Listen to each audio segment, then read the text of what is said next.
Quarta-feira de faxina geral em Brasília, um temporal alagou ruas e a força das águas arrastou carros. Até a entrada do Congresso Nacional foi inundada.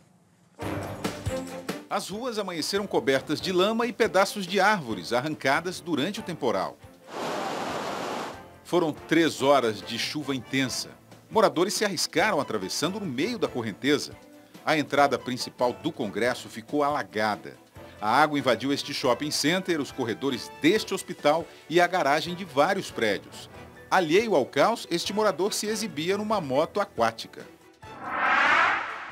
Ministério Público do Estado de São Paulo pede à polícia a reabertura do caso Isabela Nardoni. A menina morreu depois de ser jogada ainda viva do 6º andar do prédio onde moravam pai e madrasta em 2008. A promotoria argumenta que é preciso investigar a denúncia de que o avô da menina, Antônio Nardoni, teria orientado o filho a jogar a garota e inventar a história de que um ladrão estava no apartamento.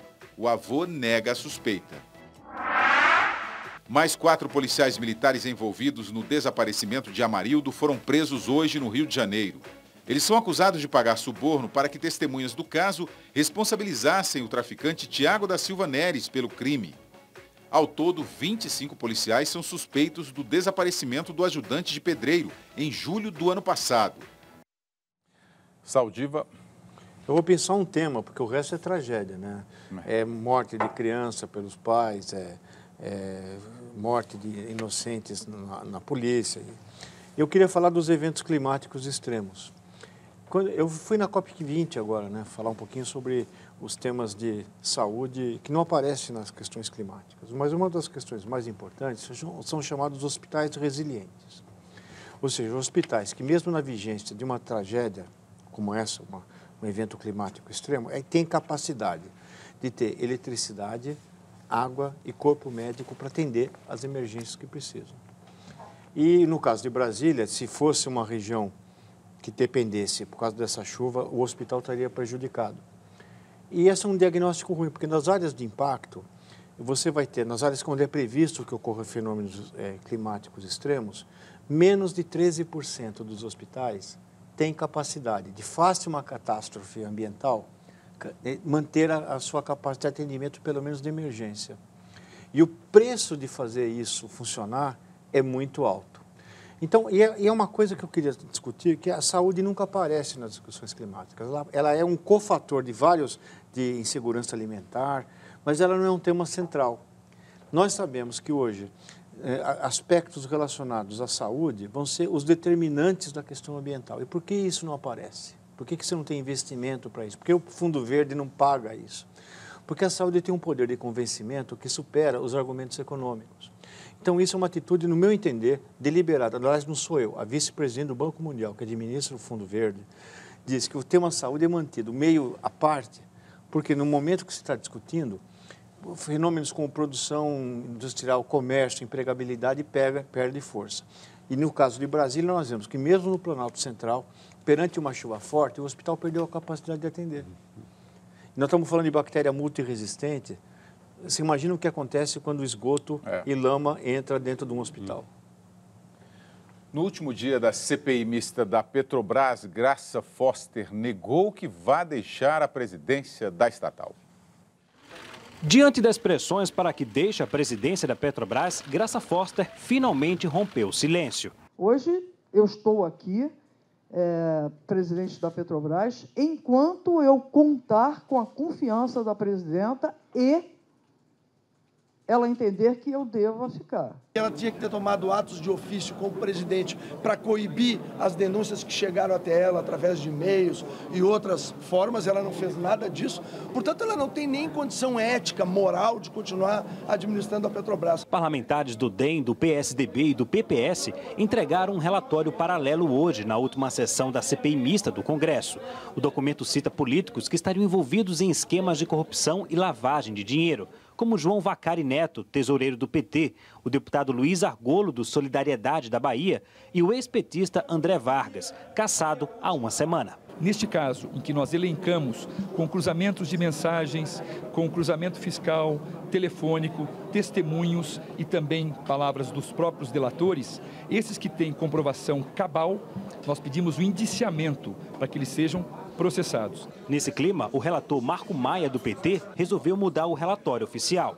O documento admite prejuízos de 561 milhões de dólares na compra da refinaria de Pasadena, nos Estados Unidos, e pede o indiciamento de 52 pessoas, entre elas o doleiro Alberto Iosef e a contadora dele, Meire Poza, o ex-diretor de abastecimento da Petrobras, Paulo Roberto Costa, e o ex-diretor da área internacional, Nestor Severo. Os políticos foram poupados. O que nós temos em relação aos políticos são informações de jornal, vazamentos de informações que não se confirmaram porque nós não tivemos acesso à delação premiada. Assim que essa informação chegar ao Congresso Nacional, eu acredito que inclusive outra CPI deva ser instaurada para a averiguação destas informações. Antes da votação para aprovar o relatório, o presidente do Senado, Renan Calheiros, pediu para suspender a sessão. Até o momento, a reunião não foi retomada aqui no Senado. Caso o relatório não seja lido na noite de hoje, a comissão irá convocar uma reunião para amanhã, dia com poucos parlamentares, aqui em Brasília. Mulaé. Então, esse caso da doutora Graça Foster é uma judiação. Até dizem que hoje em dia todo mundo pergunta em Brasília, acabou a graça? Na verdade, é uma gestora que dizem que é competente, que tem uma vida, um passado limpo e que, de repente, se vê no meio dessa embrulhada feita pelos partidos ligados ao governo, no meio desse escândalo horroroso que só faz aumentar e fica nessa posição, quer dizer, tentando sobreviver no meio realmente desse mar de lama que apareceu dentro da Petrobras. Se fosse uma empresa privada, será que o diretor ainda estaria lá com toda essa bandalheira descoberta embaixo e que ninguém aparentemente tinha visto ou tinha tomado uma providência efetiva? Talvez não. Agora, essa CPI, por outro lado, parece uma brincadeira, né? Um puro jogo de cena. Mas não custa esperar, o mês de dezembro está acabando, né? Logo se renova o Congresso. Muita gente vai perder o foro privilegiado e tudo indica que, em janeiro, o Ministério Público vem em cima dos políticos que estão envolvidos também, que até agora estão achando que escaparam ilesos, mas não escaparam, não. Saldiva, CPI não apontou nenhum político, né? Eu acho que existem animais que mudam conforme a cor, conforme as circunstâncias. O camaleão é um exemplo, mas acho que o político brasileiro é o mais adaptável do que qualquer espécie que mimetize os humores do momento. Esse senhor que concluiu que não havia culpa de nenhuma, na hora que ele foi confrontado com uma realidade, ele está fazendo uma coisa que não é benefício do país, é tentar polir a sua biografia, que está um pouco maculada pelo famosa pizza que ele mesmo produziu. Então, ele está mudando o sabor da pizza para preservar a sua própria imagem. Ele foi colocado lá para fazer um relatório dócil e, na hora que a docilidade dos fatos não resistiu à realidade, ele vai dizer que, então, que mudou um relatório. Então, ele passa num relatório onde não havia evidências, onde ele passa a indiciar dezenas de pessoas. Então, acho que a gente gastou um pouco de filme, ou de tape, ou de alguma coisa, com assuntos que são absolutamente inúteis, porque eles só retratam uma realidade muito triste, que é a política brasileira na forma como ela está estabelecida hoje. A cúpula do Mercosul terminou hoje na cidade de Paraná, na Argentina. O Brasil assumiu a presidência rotativa do bloco pelos próximos 6 meses. Os presidentes dos países membros do bloco, Brasil, Argentina, Paraguai, Uruguai e Venezuela, analisaram acordos internacionais, especialmente o Tratado de Livre Comércio com a União Europeia. Também discutiram o processo de integração plena da Bolívia ao grupo e o litígio da Argentina com os fundos especulativos nos Estados Unidos. Os países ainda elogiaram a retomada das relações entre Estados Unidos e Cuba. Depois, em ato simbólico, a presidente da Argentina, Cristina Kirchner, passou o comando do bloco para Dilma Rousseff. Ela vai assumir a liderança da entidade pelos próximos 6 meses e com mais apoio dos brasileiros, de acordo com uma pesquisa do Ibope, encomendada pela Confederação Nacional da Indústria. Em setembro, 38% dos entrevistados achavam o governo bom ou ótimo. Agora, o índice é de 40%. Já a taxa dos que avaliavam como regular caiu 1 ponto percentual, de 33% em setembro para 32% em dezembro. Os que achavam o governo ruim ou péssimo passaram de 28% para 27%. 1% não soube ou não quis responder à pesquisa. A aprovação do governo também melhorou. Passou de 48% em setembro para 52% este mês. A desaprovação passou de 46% para 41%. Na última pesquisa, 8% não souberam ou não responderam. A margem de erro é de 2 pontos percentuais para mais ou para menos. O Tribunal Superior Eleitoral aprovou o registro de candidatura do deputado federal Paulo Maluf, do Partido Progressista de São Paulo. Com a decisão, Maluf está autorizado a assumir um novo mandato na Câmara a partir de 2015. O parlamentar estava barrado com base na lei da ficha limpa, acusado de desvios durante a construção do túnel Ayrton Senna. Mas, por ter sido condenado por ato culposo, quando não há intenção de cometer o crime, a Justiça Eleitoral decidiu liberá-lo. Maluf foi eleito com mais de 250 mil votos. Mulaé, não foi condenado por ato culposo, a Justiça libera, mas o ficha limpa prevê condenações em segunda instância por um colegiado, não é isso? Eu quase estou dizendo que eu prefiro nem comentar essa decisão de tão aborrecido. Mas a ideia de ato culposo, quer dizer, é de um ato que seria cometido involuntariamente, uma irregularidade formal. Então, não conhecendo o processo e o fato sobre essa impugnação, não dá nem para comentar. Mas eu esperava uma aplicação mais rígida da lei da ficha limpa. E aí, Saldivar? Eu vou usar palavras bovinas. Saldivar hoje está no ambiente ecológico. Animal. É que eu ganhei um livro do Mulayer de animais, então eu resolvi falar como um bovino reagiria quando viria uma situação dessa. Encerrada mais uma etapa da campanha Reforma Política Já do jornalismo da TV Cultura. Foram mais de 2.000 votos na enquete sobre a cláusula de barreira. Vamos ver o resultado. O Jornal da Cultura perguntou: a cláusula de barreira ou de desempenho deve valer nas eleições? 90,4% votaram sim e 9,6% votaram não. A cláusula de barreira restringe a atuação dos partidos que não conseguem uma porcentagem mínima de votos no Legislativo. E na 7ª e última enquete da campanha Reforma Política Já, vamos tratar da revogação do mandato através de ações populares. Veja como poderia funcionar. Imagine se você pudesse tirar do poder um político corrupto que não cumpre promessas de campanha ou com mau desempenho.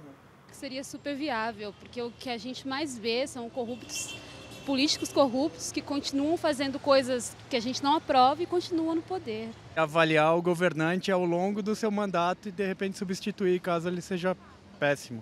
O mecanismo de participação popular em que o eleitor tem o poder de anular mandatos está dentro da proposta de reforma política em discussão no Congresso Nacional. A revogação de mandato é sugerida por meio de uma proposta de emenda constitucional em análise na Comissão de Constituição e Justiça do Senado, sem data para votação.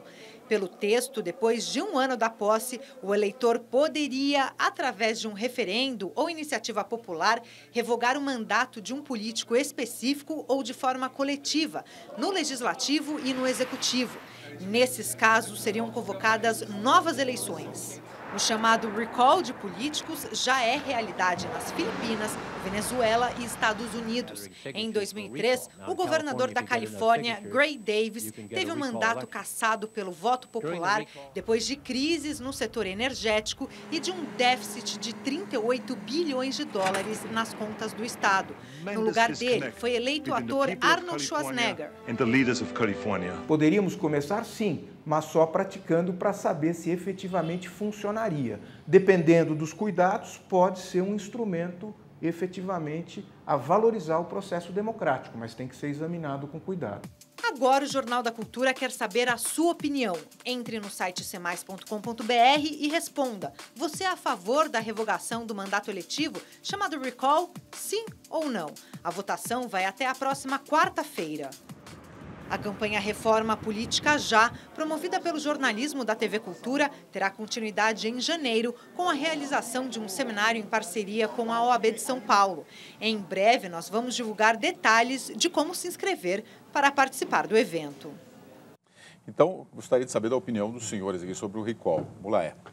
Não, eu sou a favor do recall, obviamente. Eu acho que, principalmente para um cargo executivo, um governador, um prefeito que desaponta, uma presidente da República desaponta, um caso de recall. Agora, já se sabe que é difícil, vai ser um caso excepcional.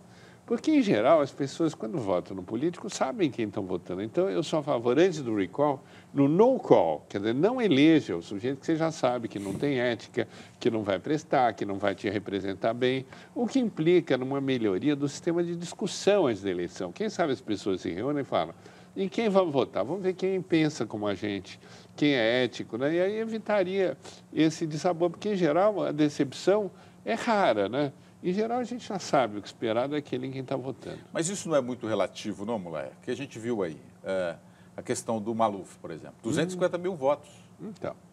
E envolvido em denúncias. É claro, o TSE acabou de liberá-lo para ele assumir o ano que vem, mas...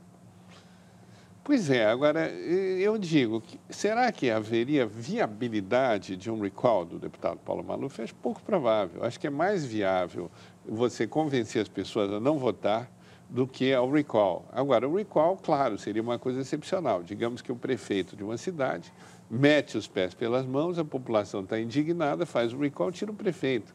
Agora, para deputado, é ainda mais complexo esse mecanismo. Mas eu sou a favor. Saldiva, o Maicon Kovacic aqui, se os corruptos voltam a cada eleição, mudaria algo se fosse avaliado em menor período? Você é favorável ao recall, não é isso? Eu sou favorável ao recall do ponto de vista conceitual, mas como Mulayer, eu discuto sobre a viabilidade ou a aplicação, a praticabilidade disso. Como ideia é interessante, você pega um indivíduo que você votou e não funciona, você aperta um botão Ctrl, Alt e Del e ele desaparece, né? Mas infelizmente não é assim. Você tem poucos mecanismos de controle da atividade parlamentar, principalmente no legislativo. Isso faria com que o recall fosse muito mais direcionado para cargos executivos, onde você consegue ter um diagnóstico melhor, e especialmente em prefeitos. De toda a cadeira política, o prefeito, e no caso o correspondente, o vereador, são os que têm mais contato com seus eleitores. Então, porque depois que ele elege, por exemplo, para deputado federal, ele vai para um Galápagos, né? Um ambiente protegido, que é como Brasília, e começa a nascer uma tartaruga de cabeça mais pescoçuda, né? Começa a ter uma diferenciação, ele se afasta das suas bases. E eu acho difícil você daqui, você saber com precisão o que um deputado federal está fazendo dentro da sua história, né? Então, eu acho difícil colocar isso para legislativo. O Diego aqui pelo WhatsApp, o recall valeria também para presidente da República? Valeria, qualquer cargo eletivo. Essa proposta, na verdade, está na Comissão de Constituição e Justiça da Câmara dos Deputados. Está sendo discutida lá, mas é para qualquer cargo, né, Mulher? Qualquer cargo, em tese, qualquer cargo é possível.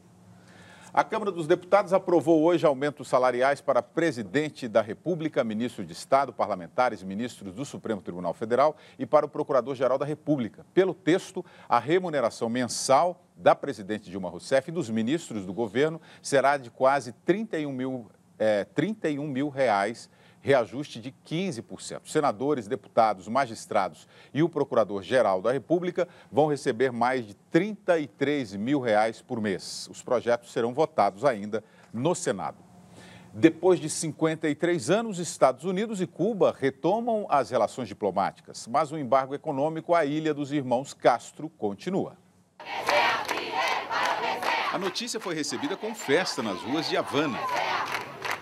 É algo que esperávamos há muitos anos, disse este cubano. O líder Raul Castro anunciou a retomada de relações entre Cuba e Estados Unidos, mas cobrou o fim dos embargos.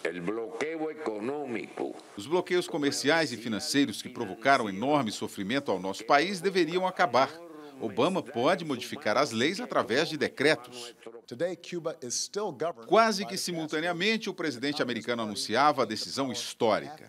Barack Obama disse que embaixadas serão abertas nos dois países, as viagens serão facilitadas e exportações terão um limite. Obama prometeu mandar ao Congresso a proposta do fim do embargo a Cuba. A normalização das relações diplomáticas aconteceu logo após a libertação de presos políticos. Cuba soltou 2 americanos acusados de espionagem. Em troca, 3 cubanos suspeitos do mesmo crime. O Jornal da Cultura explica o rompimento dos dois países. A revolução comandada por Fidel Castro derrubou o presidente Fulgêncio Batista em 1959. Cuba se tornou aliada da antiga União Soviética, que montou uma base de mísseis na ilha. Os soviéticos alegaram que a medida era uma resposta aos Estados Unidos, que espalhavam mísseis na Turquia, Grã-Bretanha e Itália. A descoberta agravou o período conhecido como Guerra Fria e resultou numa dura resposta a Cuba, com embargo político, econômico e financeiro à ilha. Na iminência de uma guerra, os soviéticos retiraram as armas, mas isso não alterou o relacionamento com Washington. Bem-sucedido em Cuba, Ernesto Che Guevara, ministro cubano da Indústria e Comércio, tentou exportar a Revolução Socialista a outros continentes. Lutou na África e depois na América do Sul. Foi morto em emboscada na Bolívia. Em 1991, com o fim da União Soviética, Cuba entrou em profunda crise econômica. Sem contar com o principal patrocinador, a ilha foi obrigada a buscar parcerias no exterior. O Brasil mantém boas relações com os Castro e financiou a construção do Porto de Mariel.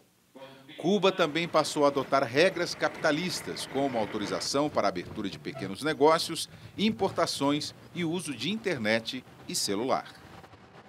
Vamos lá, é inevitável a pergunta: por que essa reaproximação desses dois países? Olha, eu acho que é um fato para ser muito festejado, porque é mais um passo no fim da Guerra Fria. Aliás, o Figaro, a edição de amanhã, que eles já anunciam agora à noite, tem um editorial mostrando essa estranha coincidência.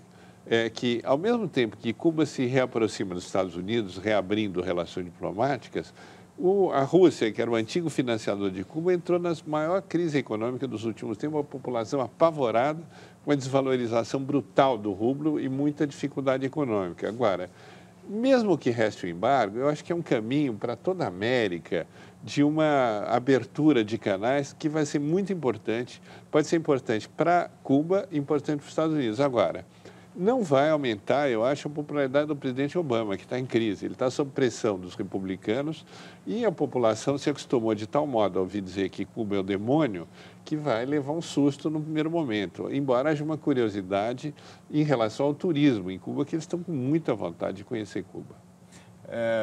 Saldiva, há senadores já nos Estados Unidos comentando que vai ser dura alguma aprovação para votar no Congresso americano alguma liberdade ou a queda de embargos para Cuba, justamente porque não há reconhecimento de direitos, né, na ilha. Eu acho que alguns gestos de presidentes, eles têm muito mais valor pelo símbolo, pelo que ele simboliza, do que pelos efeitos que vai trazer. O que eu acho que o Obama fez, e que eu concordo plenamente com o Layer, eu vejo como um fato muito auspicioso, é que você sinaliza que esse período da Guerra Fria... Veja, se a Guerra era fria nos anos 60, agora está mais que congelada, né? Quer dizer, manter uma coisa que remonta aos anos 60 como atual até hoje, não tem mais sentido. Se o fenômeno assim, eu vou arruinar eu não estou discutindo o presidente Raul Castro, nem o Fidel Castro, mas se eu vou condenar uma população a viver em condições de precariedade por causa de um tema que aconteceu há 50 anos atrás, eu acho que já é o tempo de repensar. Eu acho que o mundo está precisando, eu posso ser chamado de romântico ou tonto, né? Mas eu acho que o mundo está precisando de lideranças que assumam o que deve ser feito por direito e não obedeçam a padrões do passado. E, nesse sentido, você restaurar dentro de um país, no continente americano, um país que se manteve isolado, veja, eu não nutro nenhuma simpatia pelo regime Castro. Mas eu acho que eu tenho uma profunda simpatia por povos que têm, por questões diversas, sendo obrigados a viver em condições que não são, digamos, compatíveis com o restante do continente. E a gente tem que dizer que o povo cubano é um povo muito parecido com o brasileiro. Você em Havana se sente um pouco em Salvador, é um povo estaleiro, gosta de cantar, de dançar, sabe? É uma gente que vive realmente num regime de opressão, mas toda abertura de relações internacionais tende a melhorar esse panorama. Inclusive, um dos propósitos é melhorar a entrada da internet lá, o que evidentemente é um fator de democratização. A crise econômica na Rússia e a desvalorização da moeda provocam um efeito dominó no mundo e até o Brasil sente os reflexos. Para comprar $1 hoje na Rússia, é preciso desembolsar 67 rublos. O euro vale 81 rublos. Antes, a cotação era de 1 para 1. A desvalorização da nossa moeda me afeta, porque sou dentista e uso material importado, disse esta mulher. Esta é a terceira crise do rublo desde o fim da era soviética. Mas a crise atual é diferente. Tem como pano de fundo o conflito na Ucrânia e sanções ocidentais que afetam empresas, bancos, pessoas físicas, governo e setores de energia. As medidas provocaram fuga de capital e de investidores. A Rússia, maior exportadora de gás para a Europa, também sente a queda nos preços do petróleo, hoje em torno de $60 o barril. A saída para Moscou foi aumentar a taxa de juros de 10,5% para 17%, mas nada adiantou. O medo é uma repetição do cenário de 1998, quando a moeda entrou em colapso, empresários não pagaram seus empréstimos e o país entrou em moratória. A crise contamina moedas de países emergentes, considerados do mesmo grau de desenvolvimento da Rússia, como Brasil e Turquia, e incentiva investidores a buscar economias mais sólidas, como a dos Estados Unidos, que vem crescendo em torno de 3% ao ano. No início da semana, o Brasil registrou a maior alta do dólar dos últimos 9 anos. A piora do cenário mundial acontece justamente no momento de dificuldade no Brasil, que enfrenta inflação alta, crise na Petrobras e baixo crescimento. Saldiva, você está dizendo agora nos bastidores aqui que o petróleo, essa redução do petróleo, isso foi provocado, é isso? Eu não tenho a menor dúvida disso. O mundo, a partir da COP20, se preparando para Paris, em 2015, ele está procurando mecanismos de abatimento de gases de efeito estufa. Isso significa substituição de combustível fóssil por energias que, se você contar só na ponta da produção, são mais caras, porque você não leva em conta as consequências adversas que isso vai ter no planeta no futuro. Então, no momento que você produz, você baixa artificialmente o preço do petróleo para 60, você de alguma forma torna as energias alternativas e não emissoras de poluentes e gases de efeito estufa, menos competitivas do ponto de vista de mercado. Isso volta àquele tema anterior, que eu estava dizendo que saúde não entra na conta desse pessoal. Então, isso é uma coisa, a mensagem é a seguinte: eu vou produzir mais barato e vocês consumam esse negócio que faz mal para o planeta e para as pessoas, porque eu consigo produzir num preço menor.